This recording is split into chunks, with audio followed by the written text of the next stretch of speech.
민주는 혼자 식당에 앉아 억지로 점심을 삼키려 했지만 목이 메어왔다. 지연의 말과 그 의문의 남자, 지훈의 이미지가 머릿속에서 떠나지 않았다. 그리고 끔찍한 사실 하나가 더 뚜렷해지기 시작했다. 4년 전이라니. 그럼 우리가 사귄 지 딱 1년 됐을 때잖아. 민준의 머릿속에선 경고등이 요란하게 울렸다. 그제야 4년 전 지연의 수상쩍었던 행동들이 하나둘씩 퍼즐 조각처럼 맞춰졌다. 받지 못한 전화들, 회사 동료들과의 갑작스러운 약속들, 그리고 여직원들끼리 간다는 주말 캠핑이 2번이나 있었다. 그때는 그저 바쁜가 보다, 친구들과 잘 지내는구나 하고 대수롭지 않게 넘겼던 기억들. 하지만 지금 이 순간 그 모든 것이 날카로운 의심이 되어 심장을 후벼 팠다. 오늘은 수진이의 결혼식인데. 민주는 애써 고개를 저으며 솟구치는 감정들을 억눌렀다. 어떻게든 오늘 하루는 넘겨야 했다. 예식장에 도착한 민주는 핫이틀 틈에 조용히 앉아 있었다. 식이 끝나고 가족사진 촬영 시간. 아, 저기. 지연의 곁에, 아니, 바로 그 옆에 문제의 남자, 강지훈이 서 있었다. 너무나 태연하게. 민주는 아무렇지 않은 척, 입꼬리를 살짝 올려 미소를 지어 보였지만 속은 까맣게 타들어갔다. 키로연이 열린 라로쉐 가든 레스토랑은 화려했지만 민준에게는 그저 숨막히는 공간일 뿐이었다. 신랑 신부는 사진 촬영 때문에 한참이나 자리를 비웠고 민주는 홀로 앉아 차가운 물만 들이켰다. 잠시 후 지연이 다가와 옆자리에 앉았지만 둘 사이엔 어떤 대화도 오가지 않았다. 그때 지연이 폭탄 같은 말을 아무렇지 않게 던졌다. 오빠, 오늘 신부 측 들러리랑 신랑 측 들러리가 한 명씩 짝지어 춤추기로 했는데 나도 강지훈 씨랑 같이 추기로 했어. 원래 파트너였던 분들이 부부라서 재미있게 바꿔봤대. 민주는 순간 귀를 의심했다. 뭐? 당신 원래 그 사람이랑 짝 아니었잖아. 끓어오르는 분노를 간신히 억누르며 묻자 지연은 뭐가 문제냐는 듯 태연하게 대답했다. 응, 그냥 재미로. 민주는 술잔이라도 집어던지고 싶었지만 오늘은 수진이의 날이었다. 그는 술을 입에도 대지 않았다. 술 기운에 무슨 짓을 저지를지 스스로도 알 수 없었기 때문이다. 잠시 후 음악이 흘러나오고 지연은 기다렸다는 듯 다가온 지훈의 손을 잡고 댄스 플로어로 나갔다. 두 사람은 마치 오랜 연인처럼 웃고 떠들며 춤을 췄다. 그 모습을 애써 외면하려 했지만 시선은 자꾸만 그들에게로 향했다. 춤이 끝나고 돌아온 지연은 심지어 지훈을 민준에게 소개까지 시켰다. 오빠, 이쪽은 강지훈 씨야. 내 옛날 회사 동료. 민준은 싸늘하게 그와 악수했다. 건네는 인사 또한 냉랭하기 짝이 없었다. 하지만 지훈은 전혀 개의치 않는 듯 여전히 지연과 옛날 이야기를 나누며 추억에 잠겼다. 그들이 과거를 회상하며 웃음꽃을 피울수록 민준의 속은 부글부글 끓어올랐다. 더 이상 참을 수 없었던 민준은 자리를 박차고 화장실로 향했다. 몇 분 뒤 돌아와 보니 지훈은 사라지고 없었다. 그런데 이게 웬일인가? 지연은 오히려 민준에게 오빠 아까 너무 무례했어라며 타박하는 것이 아닌가? 그 순간 민준의 인내심은 바닥을 드러냈다. 하지만 여기서 모든 것을 망칠 수는 없었다. 그는 지연의 팔을 붙잡고 낮은 목소리로 그러나 단호하게 속삭였다. 이 얘기 집에 가서 계속하지. 지연은 당장이라도 떠나고 싶어 했지만 민준은 수진의 결혼식을 망칠 수 없다며 자리를 지키겠다고 했다. 지연은 잔뜩 화가 난 표정으로 옷을 갈아입으러 갔고 잠시 후 싸늘한 얼굴로 돌아왔다. 민준과 지연은 각자의 차를 타고 무거운 침묵 속에서 피로 연장을 빠져나왔다. 민준은 먼저 집에 도착해 어두컴컴한 거실 소파에 앉아 지연을 기다렸다. 이윽고 문이 열리고 지연이 들어섰다. 피할 수 없는 대결의 시간이 시작된 것이다. 지연은 싸늘한 거실 공기 속에서 마치 아무 일 없었다는 듯 아침에 했던 말을 그대로 반복했다. 도전적인 눈빛까지 더해서 민주는 차분하지만 단호하게 물었다. 4년 전이라고? 우리가 사귄 지 1년이 갓 넘었을 때잖아. 정확히 기억하는 거 맞아? 지연은 이 말에 망설임도 없이 고개를 끄덕였다. 응, 알아. 그 한마디에 민주는 무너져 내리는 것 같았다. 도대체 무슨 생각이었는지 설명해봐. 한참 동안 침묵이 흘렀다. 마침내 지연이 입을 열었다. 그때 강지훈 씨랑 같은 회사에 다녔어. 그냥 육체적인 관계였을 뿐이야. 그때 우리 관계 솔직히 좀 안 좋았잖아. 지연은 마치 변명하듯 덧붙였다. 그 사람한테 마음이 있었던 건 절대 아니야. 오빠랑 헤어질 생각도 한 번도 없었고. 그냥 몇 주 동안의 가벼운 실수였어. 지연의 목소리에는 이 말의 죄책감도 느껴지지 않았다. 그녀는 3일 동안 여러 차례 그 실수를 저질렀다고 했다. 마치 남의 이야기를 하듯. 지연은 이 모든 것을 솔직하게 털어놓는 것이 자신에게 도움이 될 것이라고, 어쩌면 민준에게도 도움이 될 것이라고 생각하는 듯했다. 오빠가 나중에 다른 사람한테 듣고 충격받는 것보다는 내가 직접 말하는 게 낫다고 생각했어. 하지만 민준의 반응은 그녀의 기대와는 전혀 달랐다. 온몸에 피가 싸늘하게 식는 것 같았다. 세상이 무너지는 기분이었다. 격렬한 말다툼이 시작되었다. 민준은 배신감에 몸부림쳤고 지연은 그런 민준을 이해할 수 없다는 듯 소리쳤다. 오빠, 너무 유치하게 굴지 마. 우린 이미 결혼했잖아. 그건 결혼 전에 있었던 일이고 지금 우리 삶이랑 아무 상관도 없다고. 민준은 지연의 그 말에 절망했다. 3가지 이유에서였다. 첫째, 이것은 명백한 배신이었다. 그런데도 그녀는 그에 대한 죄책감을 전혀 느끼지 못하는 것 같았다. 둘째, 자신이 화를 내는 것은 당연한데도 지연은 그를 유치하다고 몰아붙였다. 마치 자신이 더 우월한 위치에라도 있다는 듯한 그 태도에 민주는 더욱 분노했다. 셋째, 결혼 전의 일은 상관없다는 그 해괴한 논리는 도대체 무엇인가? 생각할 시간을 좀 줘. 이 민주는 간신히 말을 쥐어짰다. 하지만 지연은 단호했다. 생각할 게 뭐가 있어? 우린 서로 사랑하잖아.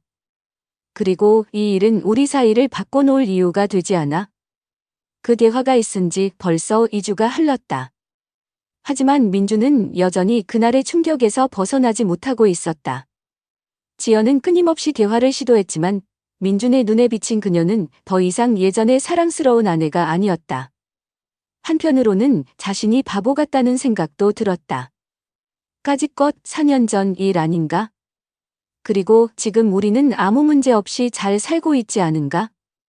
하지만 다른 한편으로는 억울함과 분노가 치밀어 올랐다. 그녀가 날 속였어. 그리고 난 이제야 그걸 알게 된 거야? 미칠 것 같아. 더 심각한 것은 지연이 자신의 감정을 이해하려 하기보다는 그저 이 일을 없던 일처럼 덮어버리려고만 한다는 점이었다. 민준 역시 멋지게 이혼 서류를 내던지고 난 호구가 아니야 라고 외치고 싶었다. 하지만 현실은 그렇게 간단하지 않았다.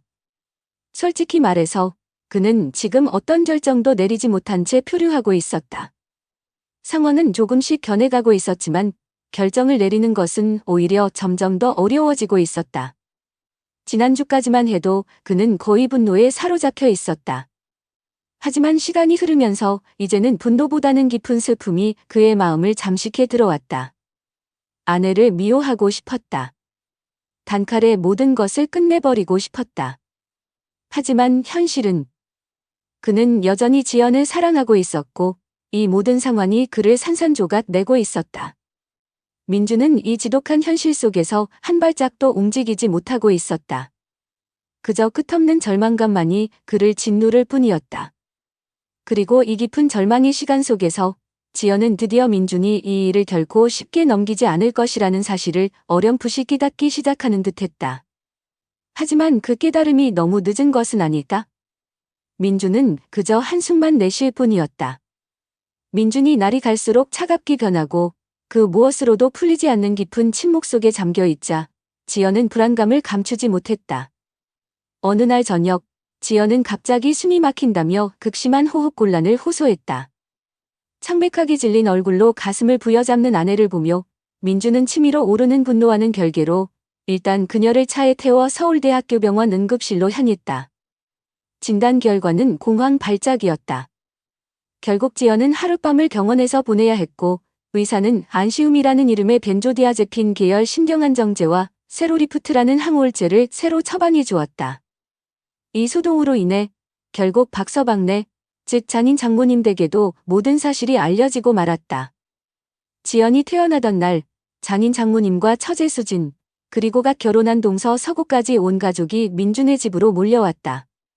무거운 침묵 속에서 지연은 떨리는 목소리로 엄마랑 당분간 같이 있고 싶어요 라고 말했다.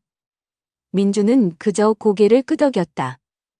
솔직히 말해 그는 더 이상 장인이나 처제와 같은 공간에 있고 싶지 않았다. 그는 회사에 급한 일이 좀 생겨서요 라는 핑계를 대고 황급히 집을 나섰다. 하지만 그가 회사를 핑계로 나온 지 2시간쯤 지났을까? 지연에게서 다급한 문자가 도착했다. 오빠, 제발 집에 와줘. 나 진짜 오빠랑 이야기하고 싶어. 민주는 한동안 고민했지만 결국 차를 돌려 집으로 향했다. 그런데 집 앞마당에 들어서자 예상치 못한 인물이 그를 기다리고 있었다.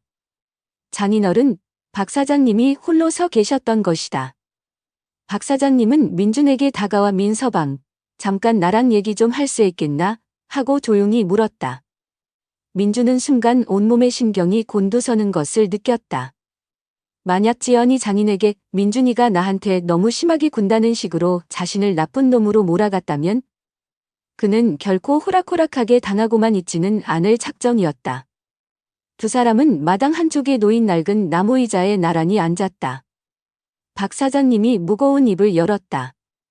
지연이한테. 다 들었네. 그의 목소리는 깊고 낮게 가라앉아 있었다. 정말 미안하네. 애비로서. 내가 참 면목이 없구먼. 민주는 숨이 멎는 것 같았다. 예상했던 질책이 아니었다. 그런데 장인의 다음 말은 더욱 충격적이었다. 솔직히 말하면 이건 전적으로 우리 부부가 지연이에게 그런 사고방식을 심어준 탓일세. 내가 아내에게 여러 번 말했었네. 결혼 전에 일어난 일은 아무것도 아니라는 식으로 아이를 키우는 건 잘못된 가치관을 심어주는 거라고. 하지만 결국 그렇게 가르치게 되었고 그래서 우리 딸이 저런 생각을 하게 된 걸세. 박 사장님은 딸을 두둔하려는 것이 아니라 그녀가 왜 그렇게 행동했는지 그 이유를 설명하고 싶어 하는 듯했다. 지연은 결혼을 일종의 새로운 시작으로 여겼고 그래서 결혼 전의 일은 모두 깨끗이 지워지는 것이라고 믿었다는 것이다. 부모가 결혼을 너무 이상적으로만 가르쳐서 현실을 제대로 이해하지 못하게 만들었다는 자책 섞인 고백이었다. 민주는 말문이 막혔다. 전혀 예상하지 못했던 반응이었다. 최소한 자신을 일방적으로 비난하려는 것이 아니라는 점에서 어쩌면 아주 약간의 놀라움과 함께 복잡한 감정이 밀려왔다. 박 사장님은 한참 동안 하늘만 바라보더니 자리에서 일어나며 민준의 어깨를 두드렸다. 민서방이 어떤 결정을 내리든 나는 여전히 자네를 좋은 사람이라고 생각할 걸세. 그 말은 묘하기도 아주 조금은 민준에게 위로가 되었다. 천천히 집 안으로 들어서자 거실에서는 예상했던 광경이 펼쳐지고 있었다. 지연은 장모님 무릎을 베고 누워 아이처럼 서럽게 울고 있었다. 민준이 들어서는 것을 본 장모님은 조용히 자리에서 일어나 그에게 다가왔다. 그리고는 갑자기 민준을 와락 끌어안으며 속삭였다. 정말 미안하네, 민서방. 그리고 우리 민서방, 내가 많이 아끼네. 부디 잘 해결되길 기도할게. 민준은 그저 아무 말도 하지 못하고 굳어있을 뿐이었다. 장인과 장모가 돌아간 후 지연은 소파에 충들어진 채 퉁퉁 부은 눈으로 민준을 올려다보며 여전히 울먹이고 있었다. 그 순간 민준은 자신이 앞으로 어떤 길을 걸어야 할지 더욱 깊은 혼란 속으로 빠져드는 것을 느꼈다. 장인과 장모가 돌아간 후 거실 소파에는 지연만이 덩그러니 남아 퉁퉁 부은 눈으로 민준을 올려다보고 있었다. 민준은 비록 마음속 깊은 곳에서는 여전히 분노와 배신감이 들끓고 있었지만 차마 그런 아내를 매몰차게 뿌리치지는 못했다. 그는 천천히 지연에게 다가가 말없이 그녀를 안았다. 지연은 그의 품에 안겨 미안해, 오빠. 정말 미안해, 유라며 아이처럼 울음을 터뜨렸다. 한참 후 지연이 어느 정도 진정을 되찾자 민주는 조용히 물었다. 나한테 집에 와서 이야기하자고 한 이유가 뭐야? 지연은 눈물을 닦으며 말했다. 오빠가. 내가 오빠를 조종하려고 한다고 느끼지 않도록 모든 걸 솔직하게 말하고 싶어서. 그녀는 오늘 모든 것을 털어놓고 싶다며 민준이 원하는 것은 무엇이든 물어봐도 좋다고 했다. 솔직히 말해서 민준은 미리 질문들을 준비해 두었어야 했을지도 모른다. 하지만 그는 그저 머릿속에 즉흥적으로 떠오르는 몇 가지를 물었다. 그리고 지연은 잔인할 정도로 솔직하게 대답했다. 그중 몇 가지는 차라리 묻지 말 걸 그랬다고 후회할 정도였다. 하지만 어차피 머릿속에서 이미 떠올랐던 장면들을 그저 확인하는 과정일 뿐이었다. 언제 일이 있었던 거야? 민주는 혹시 약혼 기간에 벌어진 일이 아니었는지 확인하고 싶었지만 괜히 말을 꺼냈다가 그녀가 대답을 바꿀까 봐 일부러 그 부분을 빼고 물었다. 다행히도 지연은 날짜를 정확히 기억하고 있었고 그녀가 처음에 말했던 것보다 약간 더 이전 그들의 연애 초기에 일어났던 일이었다. 최소한 약혼한 뒤에는 그런 일이 없었다는 사실에 민주는 말로 표현할 수 없는 안도감을 느꼈다. 만약 약혼 기간에 이런 일이 있었을지도 모른다는 상상만으로도 온몸이 차가워지고 속이 뒤집힐 것 같았기 때문이다. 정확히 몇 번이나 그런 일이 있었어? 다음 질문에 지연은 날짜를 말하는 대신 횟수를 말해버렸다.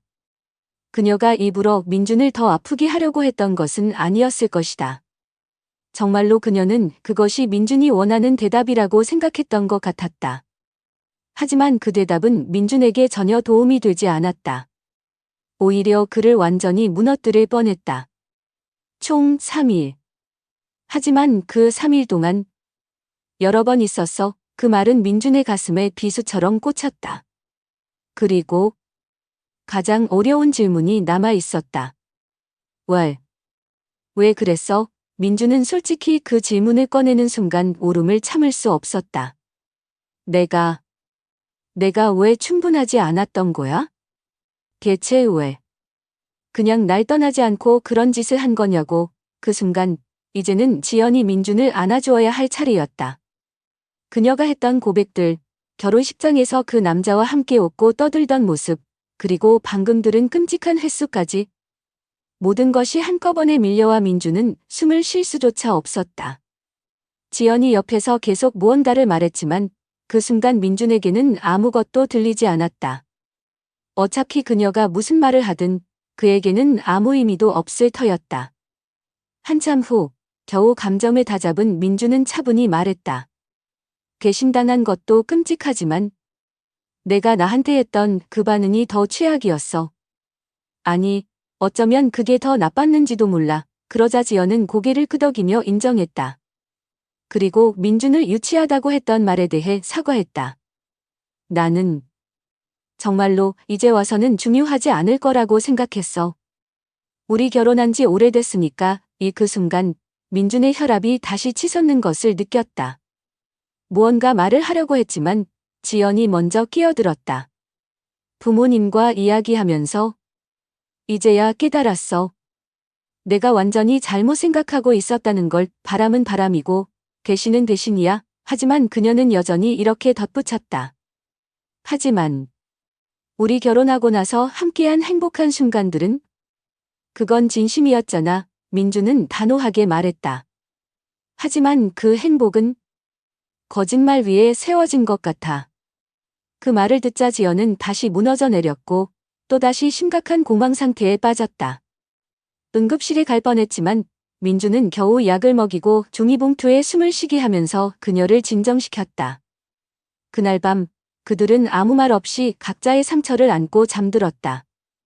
감정적으로 너무나 지쳐 있었기 때문이다. 일요일이 되자 다시 대화가 시작되었다. 하지만 이번에는 민준도 더 이상 처음처럼 그녀에게 동정심을 느끼지 않았다. 그는 분명하게 말했다. 내가 나한테 그놈을 소개했던 게 얼마나 역겨운 짓이었는지 알기나 해? 그걸 내가 지켜봐야 했던 게 얼마나 끔찍했는지 아냐고. 너 이거 안 들켰으면 평생 말할 생각조차 없었지. 민주는 그녀가 처음부터 솔직하려고 했던 것이 아니라는 것을 알고 있었다. 들키게 될까 봐 두려웠기 때문에 어쩔 수 없이 말했던 것이다. 대체 왜 내가 들킬 거라고 생각한 거야? 그리고 결혼식장에서 이 사실을 알고 있었던 사람이 몇 명이나 돼? 지연은 조용히 입을 다물었다. 그러더니 결국 작은 목소리로 말했다. 그 사람은 당연히 알고 있었고, 그리고 그 남자의 제일 친한 친구도 알고 있었어. 민주는 황당해서 헛웃음이 나왔다. 그러니까 내 새로운 동서인 서구 씨가 그걸 알고 있었다는 거네. 지연은 아무 말도 하지 못했다. 민주는 잠시 멍하니 앉아 있다가 다시 물었다. 그럼 내 처제 수진이도 알고 있었던 거야? 지연은 힘겹게 고개를 끄덕였다. 그래서 내가 걱정했던 건 수진이가 나한테 말할까 봐 그랬던 거였어. 지연은 아무 대답도 하지 않았다. 그것은 곧 긍정이라는 뜻이었다. 민주는 지연에게 물었다. 그 남자, 강지훈을 얼마나 자주 봤어? 그녀는 결혼식 이후 3년 동안 처음 본 것이라고 말했다. 그 말을 듣자마자 민주는 분노를 참지 못하고 소리쳤다. 그럼 결혼 준비하는 동안에도 만난 적 없어? 혹시 또 그랬던 거야? 그러자 지연은 불쾌하다는 듯한 표정을 지으며 마치 자신이 터무니없는 의심이라도 하는 것처럼 반응했다. 나 결혼한 사람이야. 그런 일이 있을 리 없잖아. 민주는 완전히 폭발하고 말았다. 또다시 그녀는 여전히 결혼 후의 삶과 결혼 전의 삶이 완전히 분리된 것처럼 행동하고 있었다. 마치 결혼한 이상 나는 깨끗한 사람이고 그 전에 있었던 일은 이제 더 이상 중요하지 않아. 나는 자신만의 세상에 살고 있는 것 같았다. 민주는 더 이상 참을 수 없어 그대로 집을 뛰쳐나왔다. 약속했던 시우이 저녁, 민주는 무거운 마음으로 지연과 마주 앉았다. 지연은 며칠 전부터 복용하기 시작한 신경안정제, 안시움 때문인지 평소보다 더 창백하고 긴장돼 보였다. 저녁 6시에 시작된 대화는 새벽 2시가 넘어서야 끝이 났다. 그 긴 시간 동안 민주는 차분하지만 단호하게 자신의 생각과 감정을 쏟아냈다. 그리고 마침내 그는 하나의 결정을 내렸다. 나 당분간 형네 집에 가 있을 거야. 지연은 그 말에 엄청난 충격을 받은 듯 아무 말도 하지 못하고 눈물만 글썽였다. 민주는 그런 아내를 보며 힘겹게 말을 이었다. 이 결혼 나도 지키고 싶어. 하지만 지금 이 상태로는 불가능하다고 느껴. 만약 내가 4년 전에 이 사실을 알았다면 과연 너와 결혼했을까? 솔직히 말해서 아니. 그렇다면 난 내 선택할 권리를 빼앗긴 거나 다름없어. 그는 지연에게 분명히 말했다. 여전히 그녀가 한 행동을 바람이라고 생각하며 그 사실에 대해 깊이 분노하고 있다고. 그리고 처음 이 이야기를 꺼냈을 때 자신을 전혀 배려하지 않았던 그 태도, 자신을 유치하다고 몰아붙였던 그 순간에 대해 더욱 큰 상처를 받았다고. 지연은 고개를 숙인 채 아무 말도 하지 못하고 눈물만 흘렸다. 한참 후에야 그녀는 떨리는 목소리로 미안해. 내가 정말 잘못했어. 다 인정해 라고 말했다. 그리고는 결혼했으니 예전 일은 아무렇지 않을 거라고, 오빠가 화낼 이유가 없다고 생각했던 자신이 얼마나 어리석었는지 깨달았다고 했다. 민주는 결혼식장에서 강지훈과 자연스럽게 어울렸던 그녀의 행동이 자신을 전혀 존중하지 않은 처사였으며 그 남자와 악수까지 해야 했던 순간은 정말이지 셔츠 안으로 식은땀이 흐를 만큼 수치스러웠다고 털어놓았다. 지연은 그저 아무 일 아니라는 걸 보여주고 싶었다고, 자신이 피하거나 어색하게 행동하면 민준이 더 의심하고 신경 쓸 것 같았다고 변명했지만 그것이 얼마나 잘못된 생각이었는지 이제는 안다고 했다. 그리고 지연은 그동안 차마 꺼내지 못했던 속마음을 처음으로 솔직하게 털어놓았다. 사실 이 일이 현실로 다가오니까 진짜 패닉이 왔어. 우리 집안에서는 아무도 이혼한 적이 없어. 만약 우리가 헤어지면 내가 첫 번째 이혼녀가 되는 거야. 그것이 그녀가 그토록 불안해했던 이유 중 하나였다. 하지만 가족들과 더 많은 대화를 나누면서 자신이 결혼을 너무 이상적으로만 생각했고 결혼이 한 번 하면 모든 것이 끝나는 종착역이라고 믿었던 것이 얼마나 어리석은 생각이었는지 깨닫기 시작했다고 했다. 그렇게 길고 긴 대화 끝에 민주는 형민호의 집으로 잠시 거처를 옮기기로 결정했다. 동시에 그들은 서울하모니 부부상담센터의 김소연 박사에게 전문적인 도움을 받기로 했다. 상담은 쉽지 않았다. 특히 민준이 형의 집에 머무는 동안 지연에게 자신의 진심을 보여주고 싶다는 절박함과 어쩌면 약간의 복수심이 뒤섞인 감정으로 준비했던 이혼 서류를 건넸던 일은 상담 과정에서 큰 파장을 일으켰다. 민준은 여전히 관계를 지키고 싶지만 만약 지연이 합의한 조건을 어길 경우를 대비한 것일 뿐이라고 설명했다. 하지만 그 타이밍은 최악이었다. 그동안 지연은 관계 회복을 위해 정말 많은 노력을 하고 있었고 두 사람은 몇 번의 데이트를 통해 조금씩 가까워지고 있었다. 그런 상황에서 이혼 서류를 받은 지연은 자신이 해온 모든 노력이 무시당했다고 느꼈고 결국 약물로도 통제되지 않는 극심한 공황 발작을 일으켜 또다시 응급실 신세를 져야 했다. 다음 상담 시간에 이 사건은 당연히 주요 안건으로 다뤄졌다. 김소연 박사는 민준의 행동이 배우자에게 극심한 압박감을 주는 정서적 학대에 해당할 수 있다고 지적했다. 민준은 그제야 자신이 얼마나 비겁하고 어리석은 짓을 했는지 깨달았다. 그는 상담실에서 그리고 지연 앞에서 자신이 가지고 있던 서류와 그녀에게 주었던 서류를 갈기갈기 찢어버렸다. 변호사에게 보관된 세 번째 서류가 있다는 사실은 지연에게 말하지 않았지만 그는 나중에 변호사에게 연락해 그것마저 폐기하도록 요청했다. 그날 이혼 서류를 건넸을 때 기쁨으로 빛나던 지연의 얼굴이 순식간에 공포와 슬픔으로 일그러졌던 그 표정을 민주는 평생 잊을 수 없을 것 같았다. 그 순간의 죄책감은 칼날처럼 그의 가슴을 후벼 팠다. 이혼 서류 사건의 충격파가 채 가시기도 전 민주는 그 주말 형민호의 집을 떠나 다시 지연이 있는 집으로 돌아가기로 마음먹었다. 솔직히 말해서 형에게 더 이상 신세를 지는 것도 미안했고 무엇보다 지연이 자신이 요구했던 모든 것들을 성실하게 이행하려 애쓰는 모습에서 희미하게나마 진심을 느꼈기 때문이었다. 어쩌면 그녀가 충분히 대가를 치렀는지도 몰라. 그리고 가장 중요한 것은 그 모든 상처와 분노에도 불구하고 그는 여전히 지연을 사랑하고 있었다. 다른 사람들이 자신을 어떻게 보든 바보 같다고 손가락질하든 이제는 상관없었다. 지연은 분명 어리석고 이기적인 실수를 저질렀다. 하지만 그것은 수년 전의 일이었고 결혼 후 그녀는 거의 완벽한 아내였다. 그래서 그는 그녀를 떠나지 않기로 한 번 더 기회를 주기로 결정했다. 물론 그 결정에는 엄격한 조건들이 따랐다. 민주는 지연에게 단호하게 말했다. 첫째, 어떤 형태로든 다시는 강지훈과 연락해서는 안 된다. 만약 이 조건이 깨지는 순간 모든 것은 그걸로 끝이다. 둘째, 부부 상담은 계속 받아야 한다. 셋째, 법적으로 여전히 부부인 이 기간 동안 서로에게 다른 사람을 만나는 것은 절대 용납되지 않는다. 민주는 자신은 결코 그런 짓을 하지 않을 것이며 지연 역시 그럴 사람이라고 믿고 싶다고 덧붙였다. 그들은 처음부터 다시 시작해야 했다. 하지만 예전으로 완벽하게 돌아갈 수는 없다는 것을 민주는 잘 알고 있었다. 아무리 자신이 원하지 않아도 그녀가 배신을 선택했던 그 순간을, 그 기억을 완전히 지울 수는 없을 터였다. 그의 눈에 비친 지연은 더 이상 예전처럼 순수하게만 보이지 않았다. 늘 어떤 의심의 그림자가 그녀의 모습 뒤에 어른거렸다. 새로운 동서가 든 서구에 대해서도 고민하지 않을 수 없었다. 그가 이 모든 문제를 알고 있었다는 사실은 분명했지만 민주는 가족의 평화를 위해 굳이 이 문제를 다시 들추지 않기로 했다. 만약 이 문제를 더 키운다면 앞으로 명절마다 얼마나 불편한 시간을 보내야 할지 불보듯 뻔했기 때문이다. 단 하나의 조건이 있었다.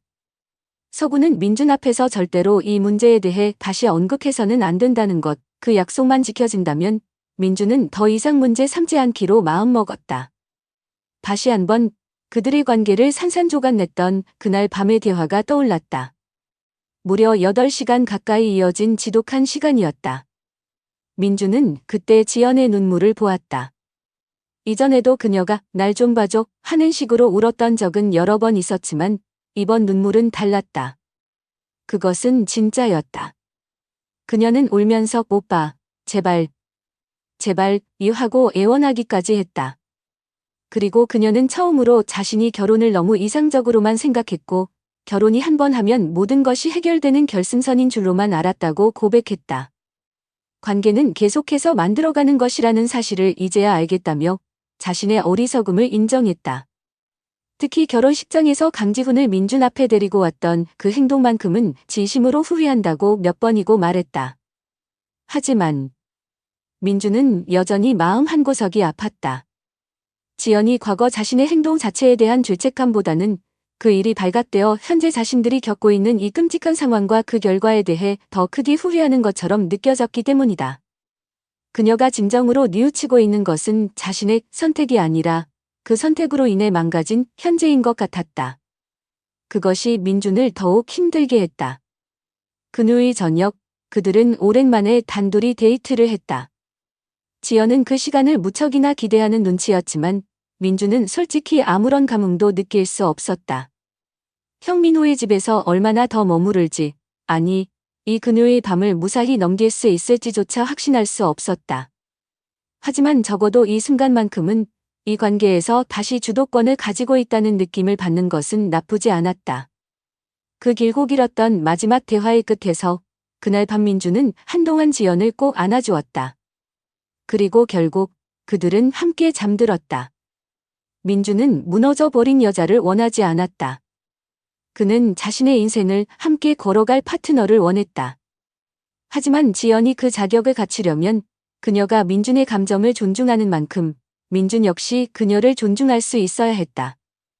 형민호의 존재는 이 힘든 시간 동안 민준에게 큰 버팀목이 되어 주었다. 어릴 때부터 가깝지만 아주 깊게 가깝지는 않았다고 생각했던 형제 사이였는데 이번 일을 겪으면서 그들의 유대감이 생각했던 것보다 훨씬 더 강하다는 것을 깨달았다. 민준은 이제 이 위태로운 다리 위에서 지연과 함께 다시 한번 걸어갈 준비를 하고 침대 옆에서 새근새근 잠든 지연의 얼굴을 민준은 가만히 내려다보았다. 잠든 와중에도 그녀의 미간에는 깊은 시름의 흔적이 남아 있었다. 과연 내 선택이 옳았던 걸까? 그는 스스로에게 몇 번이고 되물었다. 그들의 관계는 아직 완전히 회복되지 않았지만 아주 조금씩 더디지만 분명히 앞으로 나아가고 있었다. 그는 이 지긋지긋한 이야기에 더 이상 새로운 업데이트가 없기를, 이것으로 모든 풍파가 끝나기를 간절히 바랐다. 이 글을 쓰기 시작하면서 그는 400개가 넘는 개인 메시지를 받았다. 많은 사람들이 자신의 의견을 공개적으로 드러내기를 두려워하며 익명의 쪽지로 위로나 조언, 때로는 비난을 보내왔다. 그는 그 모든 의견을 귀담아 들었다. 물론 현실적인 조언도 있었고 전혀 도움이 되지 않는 이야기도 있었지만 적어도 그 모든 말들이 진심에서 우러나왔다는 것은 알 수 있었다. 그래서 그는 이 자리를 빌려 한 가지 부탁을 하고 싶었다. 의견이 다르다고 해서 서로를 악마처럼 몰아세우지는 않았으면 좋겠다고. 결국 이것은 민준 자신의 삶이었다. 다른 누구도 대신 살아줄 수 없는 관계의 회복에는 상상 이상의 시간과 인내, 그리고 서로에 대한 깊은 이해가 필요하다는 것을 그는 뼈저리게 깨닫고 있었다. 지연이 그에게 등을 돌리고 대신을 선택했던 그 순간을, 그 기억을 평생 잊을 수는 없을 것이다. 하지만 그는 동시에 그 이후 절망적인 상황 속에서도 관계를 회복하기 위해 처절하게 노력하는 그녀의 현재 모습과 한때 전부였던 그들의 사랑, 그리고 여전히 가슴 한구석에 희미하게나마 남아있는 그 사랑의 불씨 또한 외면하지 않기로 했다. 여전히 결혼식 날 지연과 강지훈이 함께 웃고 있던 모습이 눈앞에 어른거렸고 결혼 전의 일이니까 괜찮아라던 그녀의 첫마디를 떠올리면 심장이 싸늘하게 식어내리는 것 같았다. 하지만 동시에 진심으로 뉘우치며 흘리던 그녀의 뜨거운 눈물, 밤새도록 이어졌던 고통스러운 대화들, 그리고 잃어버린 신뢰를 되찾기 위한 그녀의 끊임없는 노력 또한 생생하게 기억났다. 이 이야기는 동화처럼 완벽한 해피엔딩으로 끝나지 않을 것이다. 어쩌면 영원히 끝나지 않을지도 모른다. 이것은 배신이라는 깊은 상처 이후 깨어진 신뢰의 파편들을 힘겹게 다시 맞춰나가는 한 부부의 복잡하고 고통스러운 현실 그 자체이기 때문이다. 과연 한 번 깊이 새겨진 대신의 상처를 완전히 용서하고 잊을 수 있을까? 아니면 그 상처는 평생 동안 그들의 결혼 생활에 어두운 그림자를 들이우게 될까? 민준 자신도 알 수 없었다. 그저 오늘 그는 다시 한번 그녀의 곁에 머무르기를 선택했을 뿐이다. 그 선택의 무게를 온전히 감당하며 그는 조용히 지연의 이마에 입을 맞추었다. 어쩌면 내일은 아주 조금 더 괜찮아질지도 모른다는 신락 같은 희망을 품은 채